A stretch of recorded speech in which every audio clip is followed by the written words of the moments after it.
Hey there, Westchester University alumni. Welcome into Ramblings Live. My name is Justin Sachoka, and it's so good to see you here on what is becoming a beautiful spring back here in Westchester, Pennsylvania. Wherever you are joining us, we hope that you're enjoying what is hopefully springtime weather for you as well. Today's show on Ramblings Live, I'm super excited for because our guest is somebody that I met when I first went to Westchester back in, I think I was a sophomore. I think it was in 2011. And at the time, she was Mayor Carolyn Comitta. But 10 years later, she has a different title. And we today are talking to Senator Carolyn Comitta. Now, I don't even need to go in a big introduction. I think we all know exactly who she is. So we're going to bring her right in here. We want as much time with her as possible. Senator, thank you so much for being here and joining us today. How are you? I'm great, Justin. I am so delighted to be with you again. I can't tell you. I am so incredibly It's like old times.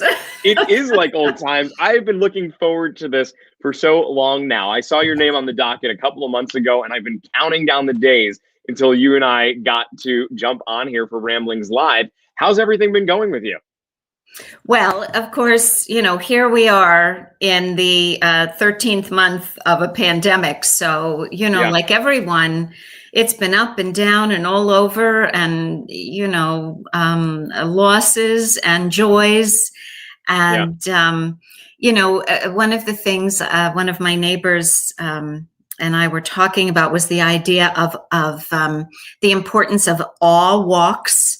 Where, I've been walking all over Everhart Park, all over the university, and, just finding beautiful things. And I remember last spring, now here we are another spring, noticing every new bud, every new flower. So, there are those little joys everywhere, but it's been a really up and down time for everybody. And, so I hope that everyone who's listening today is well and your families are well, and that we're taking good care of ourselves. So where is it that you're joining us from right now? My kitchen, my office, my home office. I actually have, you can't see it, but I have my office chair I brought in here. I was first sitting in my kitchen chairs. I said, and I'm adding cushions, and then I got books stacked and all that. And I said, this is not good. I think I'm going to be here a while. I need a serious office chair. So I'm sitting on an office chair in my office, in my kitchen. I think so many of us obviously can relate to how our kitchen, which was before where the family gathered, it's now where we do everything. Everybody, my kitchen island is usually my go-to spot. Put out the laptop and type away all day long, and then you end up eating where you're working. It's a crazy world that we live in right now, for sure. Yeah, absolutely. So let me start off with, I know that you're in Westchester right now. I want to go right back to the beginning. Where are you from, born and raised? Because of course you went to Westchester University and you graduated from there. But where did it all start off from you? Are you a Westchester native? Almost. Not quite. Okay. Not quite. Not quite. No, I was born in Buffalo, New York. Okay. And then my family moved to West Goshen, right next to the borough of Westchester, when I was 2. And so I have lived in the Westchester mailing address all of my adult life. Wow. I mean, that you were pretty much born and raised close to it. Born in Buffalo, New York, but you're very close to the Westchester, being a Westchester native for sure. Do you have a lot of family up in Buffalo still? Do you go up there a lot? No, I was there, went to see Niagara Falls and, but there was no family there. I have no idea what we were doing. Yeah, what were you doing up there? Well, actually, my mother was born in Toronto. And so there was which is not too far, there's a connection there. But then my father yes, indeed. My father got a job at DuPont in Wilmington. And then, so my parents moved to Westchester. Yeah. So they came over to Westchester, the town where you would then become mayor. Yeah, isn't that crazy? Isn't that nuts to think about? Yeah. You grew up in Westchester. I'm assuming you went to school in Westchester as well. I went to Fernhill Elementary School. I went to Stetson, It was then junior high school. But then my family moved to West Bradford Township, Westchester mailing address, Downingtown School District. So from 8th grade to 12th grade. So I was graduated from Downingtown High School. I'm a mighty whippet from Downingtown when there was only one high school. How many high schools are in Downingtown now? Two. Are there two? One real one and then the other. No, the original and the new one. That's right. I'm from a very small town, Clark Summit, Pennsylvania, and I cannot believe how Westchester has multiple high schools to it, because my town, it took 7 towns to make up my one high school. My school district, people would be on a bus 45 minutes away just to come to high school. And even with those 7 towns, I graduated with 274 people. So for me, coming to Westchester was amazing because it was just so heavily populated. There were so many different high schools. It was so cool to see that difference, even though it's only 2.5 hours away. Now, of course, throughout your time, you've seen Westchester change drastically. I find it interesting because for me, I was looking to get out of Scranton any way possible. When I graduated high school, I said, I'm going out, and I ended up at Westchester University. You have a little bit of a different story, though, because you grew up in the area and then you ended up going to school at Westchester. How did that all come about? Well, I always knew I wanted to be a teacher. Okay. And but my freshman year, Justin, I spent at Muhlenberg College in Allentown. Didn't know that. Okay. Yes. So then, and then, number of reasons I said, I really need to be in Westchester. So I transferred to Westchester. So I was a sophomore transfer student to Westchester. And so I did spend that one school year in Allentown, but but other than that, I have lived in the borough of Westchester almost my entire life. And So when you were going to Westchester, were you living on campus? Were you off campus? What was your situation there? Both. Okay. I lived in Goshen Hall, which is still there, right? I was in Tyson. I was your neighbor. 7th floor? Okay. Yeah, Tyson was not there when I. Oh, it wasn't there. No. Okay, never mind. I wasn't your neighbor. No, you were not. No, now you would be my neighbor. Yeah. 7th floor, and had a wonderful group of young women that I lived with up there. But then I also lived on West Minor Street off campus my senior year. And that's like, a couple blocks from where I live today, which is really crazy. It's wonderful. That's awesome. I went to Westchester and never left. I came to Westchester and fell in love with it. We don't ever want you to leave. No one ever wants to leave Westchester. That's everyone true. wants to stay there. That's when right. When you were here, you mentioned how you wanted to become a teacher your entire life. I would assume that that was your major. I would assume that you were an education major. Yes. Yeah. And tell us about that path. Well, I don't know. I mean, for some reason, from a very young age, I would, line up my brother and my sister in these desks and boss them. I was the oldest, of course, and boss them into, I was their teacher. Okay, right. So I had a little practice there, but and my focus was special education. So. And of course, Westchester, then and now was known for its education program. So it was a perfect fit for me. And then I was graduated and August of the year I was graduated, I got a job in the Octorara School District. So I was able to go right from Westchester to my first job. But while I was at Westchester, I also had a chance to do some tutoring. I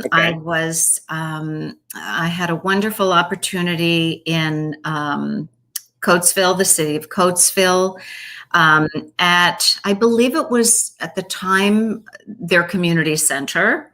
Okay. And I would go once a week and work with some of the children there. So I love that. And now Coatesville is in my Senate district. So I love There you that. go. Full circle. Yes.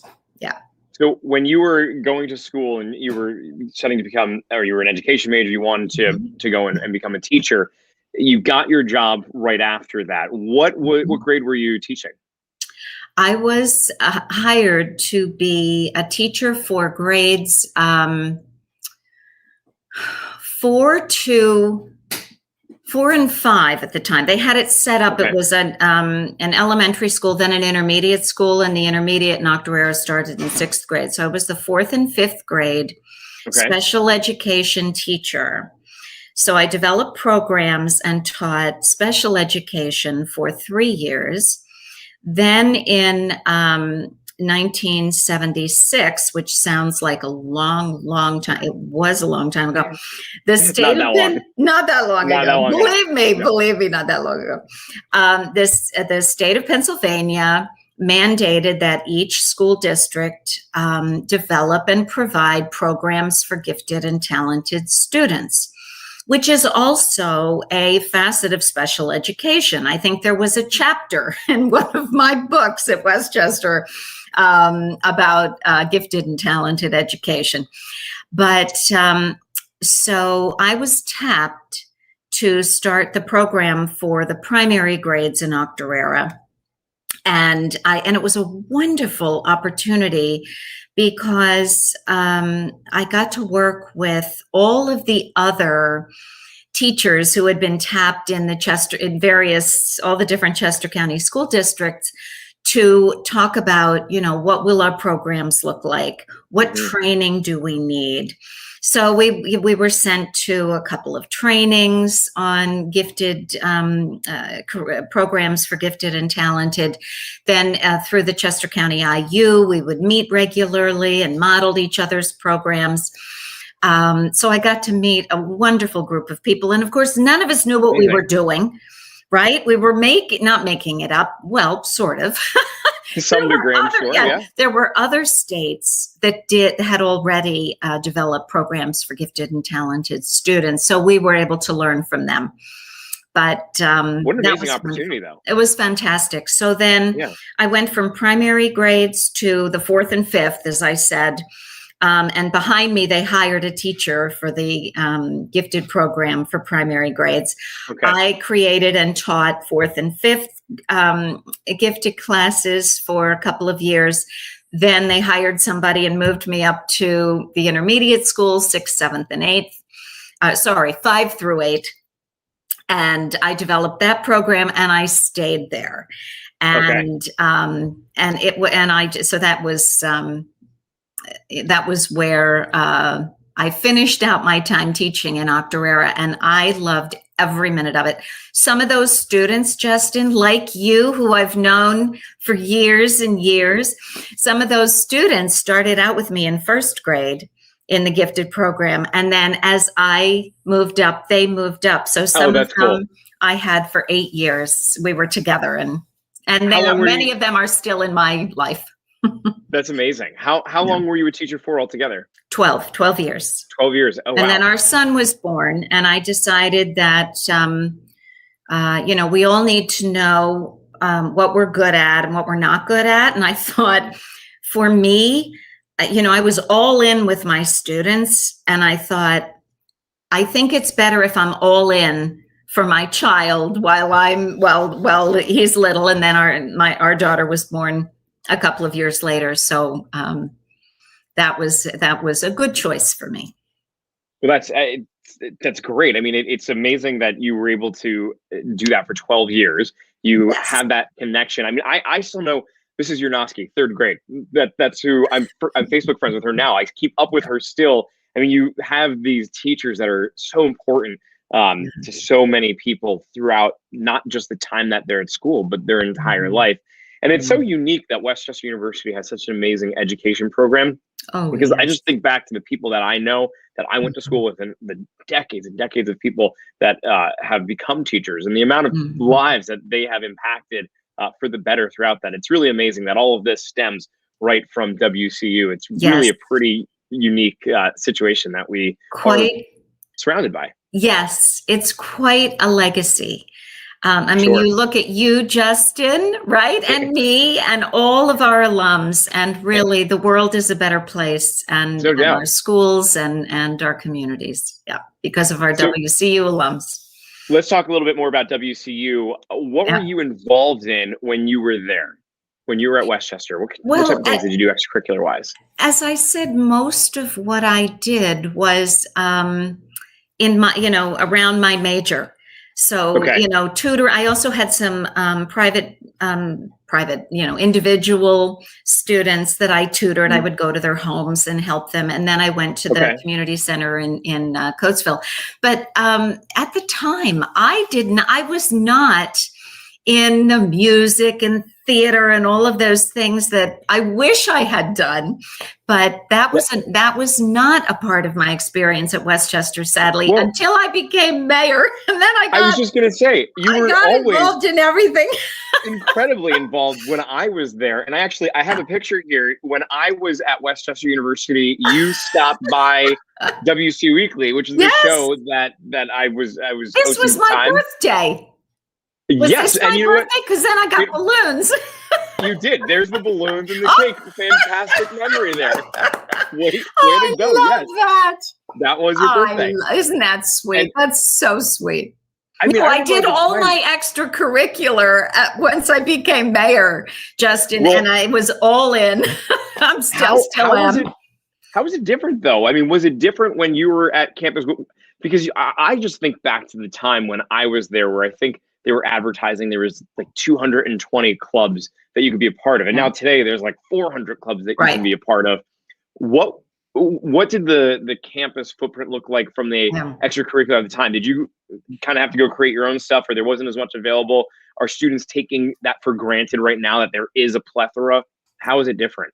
Well, I don't think I don't know if the students are taking it for granted, but I think the students today really appreciate and get engaged. And I mean, I see them, and you've got your over 1 million hours of volunteer service. I mean, so there is that culture at WCU now. When let's remember that when I was at Westchester, it was during the Vietnam War. And it was a time, I mean, the world changed very quickly. So I was graduated from Downingtown in 70, and then away in 71, and then at Westchester in 72. But at that time, and there were other people who were in the marching band. The marching band was amazing then, and it's even more incomparable now. Yeah. But it was, during the Vietnam War, we went from being, if the college and even high school experience being real like rah-rah fun and all kinds of activities to, we were very serious about the war, about protesting the war. Then there was Kent State and students were killed.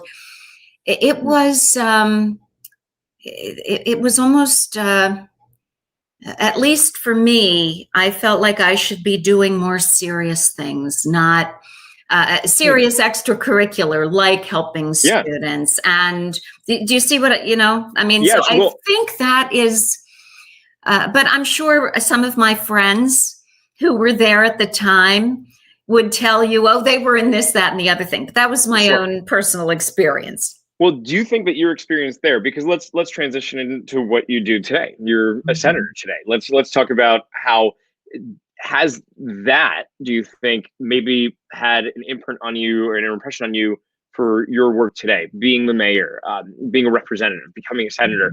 How did that happen? Tell us that story. Well, I would say that being in a helping profession, shall we say, and there are many helping professions, and we have been so aware of them during the pandemic, haven't we? And Absolutely. We found, the helpers in our community, and became aware of them in ways we hadn't even thought of before. But teaching is certainly, one of the helping professions. Without a doubt. And so is politics, also a public service and a helping profession. So I always had an affinity for public service. Mhm. And, you know, after I don't know, maybe I learned that when I was younger, watching my mother, who was always helping take care of people in need at Thanksgiving and, doing, so I sort of watched her, and then being a Girl Scout and doing those things. So, but being a teacher was always something I wanted to do. So which comes first, the chicken or the egg? Who knows? But I always liked helping people. I would have never imagined, Justin, running for public office. Although, as speaking of Girl Scouts, this sweet third grader Girl Scout asked me when I was mayor, did you always want to be mayor? And I said, well, no, actually, I wanted to be an astronaut, which is why that, in addition to being a teacher, I think I went from astronaut to teacher. I was like, okay, let's get real. Although, and I wanted to be the first woman on the moon, and you want to know what? There's still time. So I'm There's just still saying. It's never too late. Never too late. Saying. That's right. So, but anyway, also as I was growing up, I was in the middle of the Cold War, right? Between the United States and the Soviet Union, and Khrushchev was the premier of the former Soviet Union. And that was such a huge thing in my mind. And I could never understand, why can't these people get along together, right? As a child, you go like, talk with each other and make friends. Sure. So I always used to picture, come on, if I could just meet Nikita Khrushchev, we could become friends and everything would be fine. So I said to this third grade Girl Scout, I said, I looking back, I think I wanted to be a diplomat. And you know what? I got my wish. You did. And I wanted to be sort of like the Secretary of State, right? Because I also was really interested in Kissinger. And I said I got my wish because the mayor is really sort of the Secretary of State of the borough. So I said, what a wonderful question she asked. So it came around full circle then again. But then how did I run? Because first I ran for borough council. Okay. So it started at borough council. Yes, I served one term, 4 years. But this is a WCU story that, no, actually the mayor part is. But basically, to run for borough council, I was recruited. And until more recently, it was women often needed to be recruited to run for office. And when it's a long story, but I was recruited to run. And I said, I can't. And I was told, well, what's your excuse now? You said you couldn't before because your kids were home and now they're in college. So what's your excuse? And I said, all right, I'll think about it. But my excuse, Justin, was I was terrified that I couldn't do it. Well, I was going to say, what were you afraid of? I was afraid that I wouldn't be good enough and that I didn't know anymore how to be like a front of the stage leader, because while my children were growing up and I helping my husband in our business, helping support the work with the nonprofit I got involved with and still do at the United Nations. I was a behind the scenes support person. I said, I know how to do that. I'm good at that. Helping everybody else succeed, right? And which I find so surprising, by the way, that because I all that I've known, you've always thought of you as such an amazing leader. And to hear that you had that fear to jump in, I mean, I think there's probably people who are sitting and watching us right now who maybe have had their own fears, not necessarily about jumping into politics, but anything across the board. Mm-hmm. And I mean, I think it's so inspirational to hear you say how you had that Yeah. fear, because you've always been fearless to me and to so many other people. So it's really interesting to hear that. Yeah. It's so important. I agree, to know that sometimes, people who are leaders or in leadership positions have struggled with their own Sure. self-confidence and so on. And this is something I tell young women, and I've talked with some of the women in the sororities and other programs at the university and high school and middle school, especially young women, and talk about the confidence gap. And there's research and, in that, and how to be aware of that, and don't let it stop you. And so anyway, I talked with about 100 people, which is what I do before I make a decision like this. Am I good enough? Could I do a good job? Will I enjoy it? Will it be meaningful? And I said, okay, I'm going to give it a try. I'm going to do my best. And so I ran in a contested race. I won. I found out that I was really quite competitive, which I didn't realize. And that I loved meeting people and then becoming a council member. I loved it. You learn so much, as you know, when you're engaged at Westchester University, when you're engaged deeply in your community, you get to know people, the organization, the community better, and you love it more. So it adds value and joy to your own life. So here's the WCU story that I love to tell. So I was a council member. Now here's something else for, everyone listening that's important to know.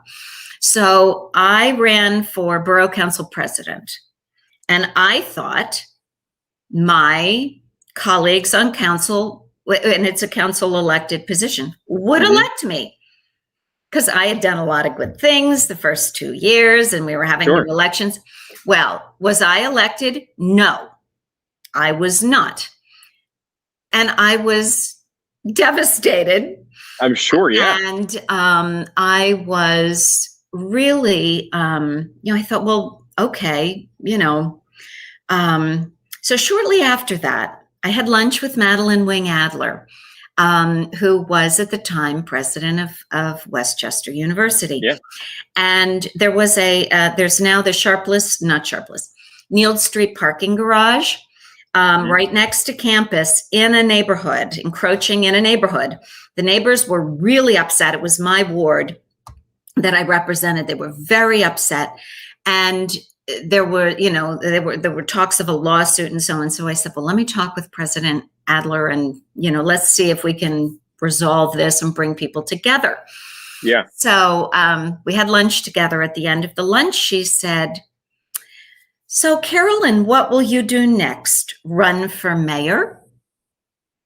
And I said, well, Madeline, why would I want to be mayor?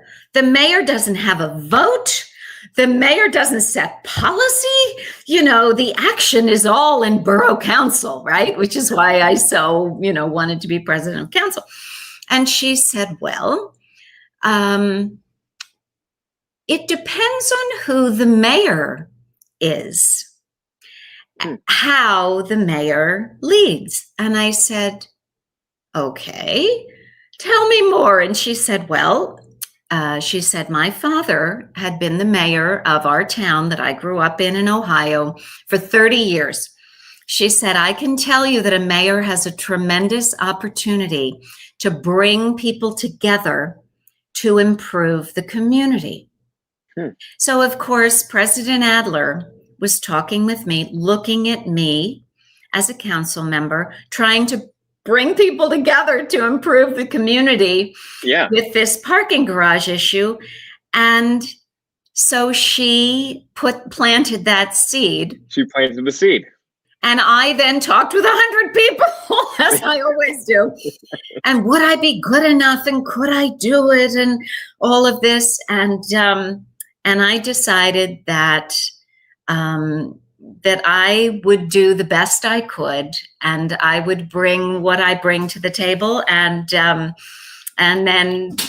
I ran and I won. And I was the first woman, Justin, first woman elected mayor of That's amazing. Westchester after 210 years. Isn't that amazing? That's incredible. That's That's nuts. absolutely I mean, incredible. I know.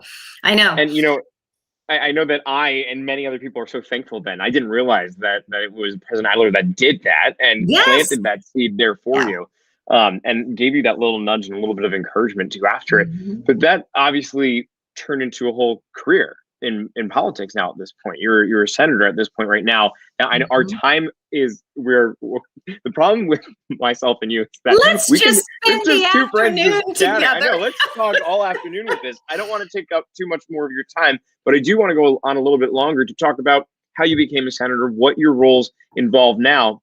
And something that I find also really cool is that a lot of your staff are alumni from Westchester University. I think so can you tell us 50%. About half of them? Well, and let me say, I don't ask that question when I interview people, and I don't make, but it's amazing. Here I believe I have the best staff in the Senate. And we kept looking around. We're like, wait a minute. Everyone's Adam, Michael, Emily, Ethan, me, we're all Westchester alums. So funny. Of course. That's awesome. So, which is really fabulous. And so it's a nice connection. Of course, WCU Pratt, and you see I have my WCU I Pride noticed that right away. I yes. did see that. Oh, and you know what? Wait a minute. I also had something else here. Where's Rami? There he is. Do you have Rami over there? Oh yeah, hold on. So this goes in, thank you, my helpful assistant. There we go. Here's Rami. Okay. My button for mayor, my button for Pennsylvania House of Representatives, and my button for senator. Yes. And Rami sits there and keeps me company. So anyway. Good luck charm. Yeah, absolutely. Yes, indeed. So, but yeah, how did I get here? Well, I was recruited. And also, I don't mean to interrupt, but can you explain, for anyone that doesn't know, what is a senator? What does a senator do, and how did you get there? Well, a senator is the voice of the people who elect her, and represents the people of, in my case, District 19, which is about half of Chester County. Okay. Goes from Tredyffrin to Phoenixville to Coatesville to Oxford and the Maryland border.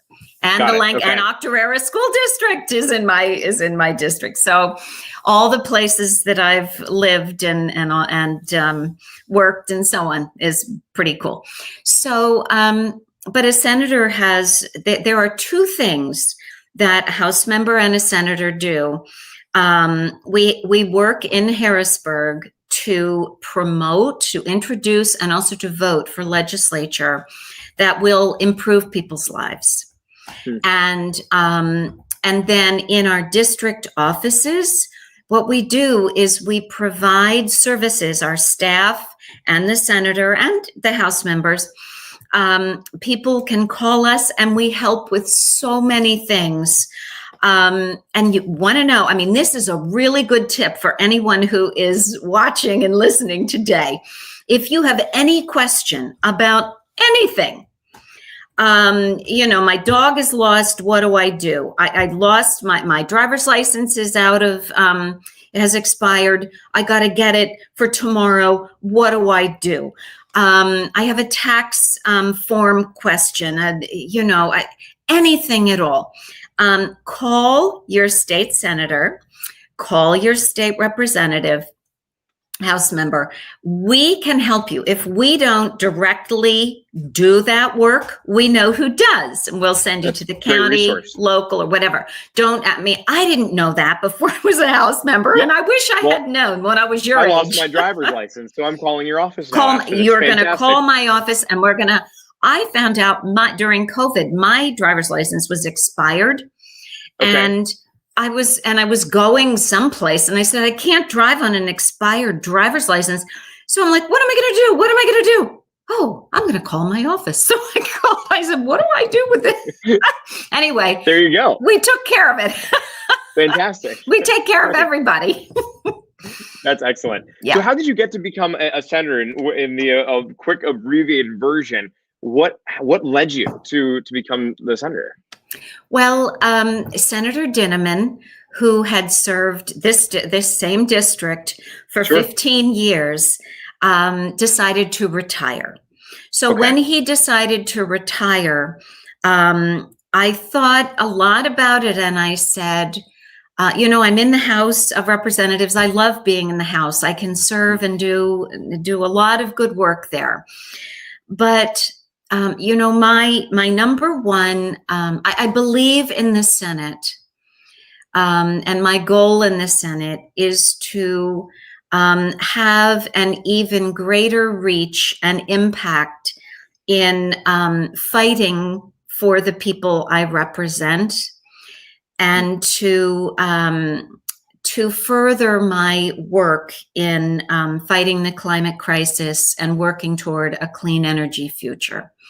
Looking at you and your generation, my children, my grandchildren, and that sense of responsibility that comes with a desire for public service, I think is, I believe the Senate gives me perhaps a little bit more opportunity to impact those issues that I care so much about. It's an amazing mission, and I know you're doing incredible work. You've always done incredible work, and so appreciate you taking the time to come here and chat with us for a little bit here on Ramblings Live. I do want to end on one last question, and that is for anybody. And it's usually we say for advice for students who are graduating, what would you give them? But I think I want to open it up to what advice would you give to Westchester University alumni and students who are going to make a big change? Because after chatting with you, you were a teacher for 12 years, you left that to raise your children, and then you decided to go back and to go into public service, and you made a big change. What advice would you give to somebody who is looking to make a big life change, whether that's graduation from school, if it's going after a new job, if it's leaving the current job that they're in to live or to raise their children? It's a little vague, but what would you tell that person? Well, I would say a couple of things, and this is something I'm adding to what I often share with young people. I think during this pandemic, I've thought about this a lot. Be as compassionate and as kind to yourself as you are to the people around you. And I think that is so important. And then be as kind and compassionate to all the diverse community around you as you are, as you would like someone to do for you. Sure. But when I was mayor, I was the commencement speaker for the graduate program, graduate school. And I thought a lot about what advice, and it is relevant for your question as well.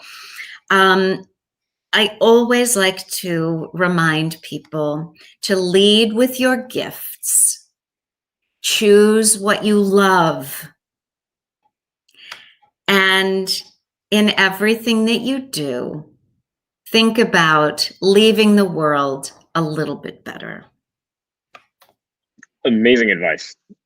That's fantastic. Yeah. I absolutely love that's that. what you and our WCU alums, I'm so proud. I can't tell you.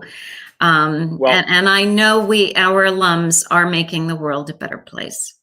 They most certainly are, and I know that so many of our alums, everybody at Westchester, are so proud of you and everything that you have done for the borough, for the town, for the community, and continue to do that. So thank you so much, Senator Comitta, for coming on to our Ramblings Live with us, for making Westchester University proud, and for continuing to help out everybody that you can with all the amazing work that you've been doing. We're so grateful to have you as part of the Westchester University alumni family, and to have for you to have taken a little bit of time to join us here today as well. Justin, thank you so much. And I'm so proud of you. And it was delightful to get to spend some time together again. It was excellent. So good to see you. And Senator Comitta, make sure that you stay tuned to our Facebook page, because right here is where more Ramblings Lives are going to take place. So we're going to sign off right now, but make sure you come on over back to our Westchester University Alumni Facebook page for more Ramblings Lives in the coming weeks.